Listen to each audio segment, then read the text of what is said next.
This is the Bee Swarm Retro Challenge, and it's extremely tough, but in this video, I'll be sharing the best tips and tricks on how to do well. So without any further ado, here we go.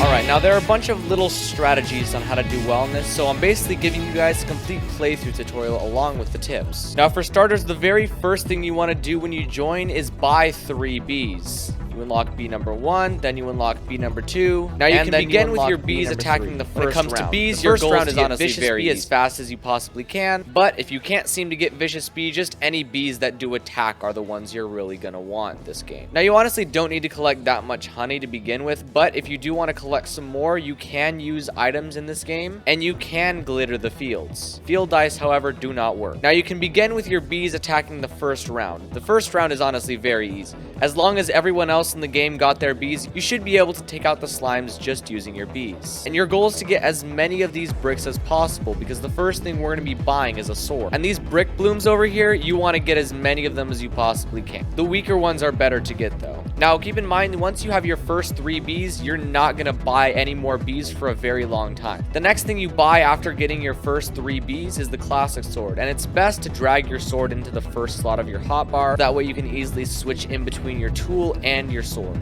All you have to do is click it and you get back to your collector, and when you click it again, you equip your sword. Now if you're not fighting any mobs, then the best possible thing to do in between rounds is to get honey and pop as many of the brick bloom flowers as you possibly can. What you can do with your honey is actually go back here and buy 100 bricks from the machine. Now round 2 is where you actually have to start doing stuff, because that's simply when you go in and start actually attacking the mobs. The one thing is though, you can attack multiple mobs with one sword swing. All you have to do is rotate your camera like this, and you can take out multiple zombies with one swing. And this does work best with zombies. The slimes are definitely tougher to hit because they have a bigger hitbox. But once again, this is literally just round 2, so things shouldn't be that hard. Just try not to take that much damage. And if you can, buy even more bricks. Now once you hit your first 300 bricks, that's when you're going to be buying your next item from the shop. And that's because we are going to be buying the firebrand sword. Now don't forget, buying the firebrand sword does not replace it in your hotbar, so drag your brand new sword into your hotbar into slot 1.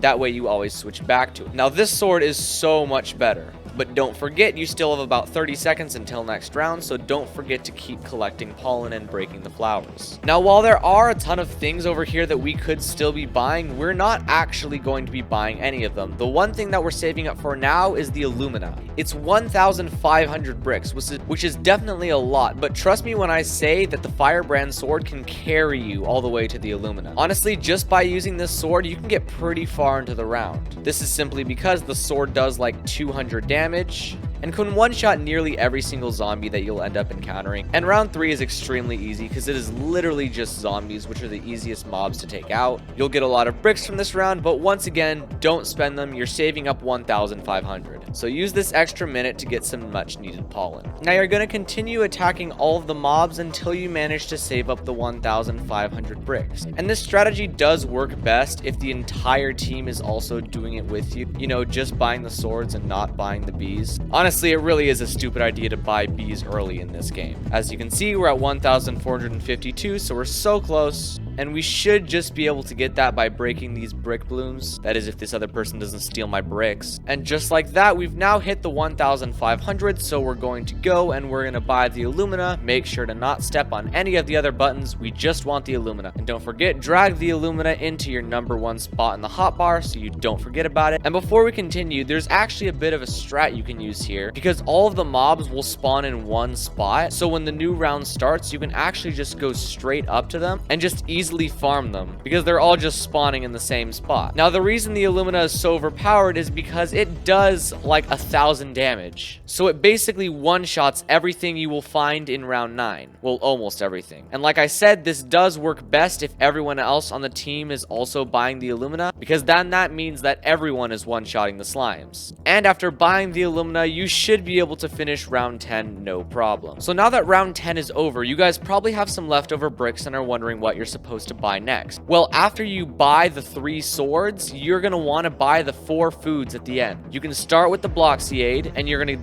then buy the Bloxy Cola, the cheeseburger, and the pizza. Once again, just buy the 4 foods at the end. Don't go and start buying some more bees. Don't buy the trowel or the slingshot. Literally just buy the food at the end. This is because it gives pollen buffs and attack buffs. Mainly we just want the attack buffs, but the pollen buffs are nice. Now when round 11 starts, you should also find this level to be pretty easy, considering if you have the alumina, everything here is still a one-shot. Honestly, I could probably do this round solo. And after doing round 11, we now have enough bricks to buy the next food item, which is going to be the Bloxy Cola. The pizza and the cheeseburger are definitely more expensive, but I promise you guys they are worth it, especially the pizza. The pizza gives you so much attack, it is so broken. And of course, don't forget, in your downtime, always be farming the honey. Now round 12 should be fairly easy for you. We even managed to get enough bricks to buy the cheeseburger, but honestly round 13 should be even easier considering it's only zombies, which are basically extremely slow and drop a whole bunch of bricks. But round 14 is where things might start to get a little tough, not just because of this giant slime horde, but also because now you might not be able to one-shot everything. So once again, this is where having teammates comes in handy. Still though, as long as you can dodge well enough and you don't take too much damage, round 14 shouldn't be too bad. And by the end of it, you should actually have enough bricks to buy the pizza. Heck, I almost have 1,000 from that round. Now it comes down to the next thing we're going to be buying after round 14, because now we have our 3 bees, the 3 swords, and the 4 foods. We're actually going to be buying a brick trowel next, and this is definitely going to come in handy in the rounds leading up to round 20. And at this point, once you have bought the trowel, this is when you actually start unlocking the bees. And from this point on, you're literally going to be spending all of your bricks on just getting bees. I know, thank goodness, we're finally buying them. Now from this point on in the game, if you're not attacking any mobs, you should be placing bricks, because oh my gosh, they come in so handy. So while you're walking towards the mobs, make sure you're placing bricks, as it stalls them really well. And every time you get your coconut shield, if you have the coconut belt, then you can just powerhouse through for 10 seconds. Seriously, the coconut shield in this minigame is probably one of the most overpowered things, as it lets you absolutely shred through the enemies. Be sure to watch your health on this round though, as it can get a little low. And while some of the mobs might get past you, it's not that hard to go and hunt them down. And just like that, we have finished round 15 without taking a single heart of damage. Now we could be getting pollen, but honestly in the later rounds, getting pollen doesn't matter. Also drag the trowel into your 7th hotbar slot if you can to make things easier. And while you're probably going to have a lot of bricks around the map to collect, make sure to constantly be placing walls while you're collecting them. It doesn't matter where the walls are, it's just best that you're placing them. So in between rounds, just make sure to pick up all of the extra bricks and place down bricks no matter where you're going. I have enough honey to buy some more bees, but currently the mobs are here, so we have to take a quick pause from buying bees. Now, if you have a Supreme Star Amulet with Saw Star on it, it also comes in extremely handy in this challenge, as it lets you attack the mobs better and lets you collect bricks at the same time. Just watch out, round 16 can get a little tough. But using the help of the walls that you placed down earlier, you should be able to get by. And keep in mind, while you're fighting, don't try and also grab the bricks while you fight.